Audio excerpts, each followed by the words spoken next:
Hello guys, మీలో ఎంతమందికి ఈ చారు తెలుసో నాకు కామెంట్ చేయండి. అదేనండి తరవం చారు. అన్నం వార్చుకున్న తర్వాత వచ్చిన గెంజితో ఒక 2-3 వారాలు దాన్ని పులిబెడతారనమాట. ఆ తర్వాతే మనకి తరవన్ అనేది అవుతుంది. ఆ వచ్చిన తర్వాన్తో మనం ఇంట్లో అయితే రసం చేసుకుంటాము. ఇది ఓన్లీ సోమవారం, బుధవారం, శనివారమే చెయ్యాలి. మిగిలిన రోజులు తీయకూడదు అంటారు. దీని ప్రాసెస్ నార్మల్ గా మనం చింతపండు చారు ఎలా చేసుకుంటామో అలానే చేసుకుంటాము. స్టవ్ వెలిగించి దానిపైన ఒక బౌల్ పెట్టుకొని కొద్దిగా ఆయిల్ వేసుకోవాలి.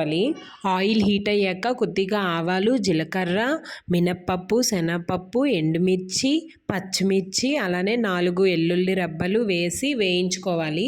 తర్వాత కొద్దిగా కరివేపాకు వేసి బాగా వేగాక మనం బాటిల్లో స్టోర్ చేసుకున్న తరవాన్ని అందులో వేసుకోవాలి. తరవాని పుల్లగా ఉంటుంది కనుక కొద్దిగా తరవాని అలానే కొద్దిగా వాటర్ అనేవి యాడ్ చేసుకోవాలి. రుచికి సరిపడా ఉప్పు, పసుపు, కారం వేసి బాగా మరిగించుకోవాలి.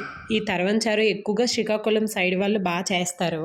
టేస్ట్ అయితే భలే ఉంటుందండి.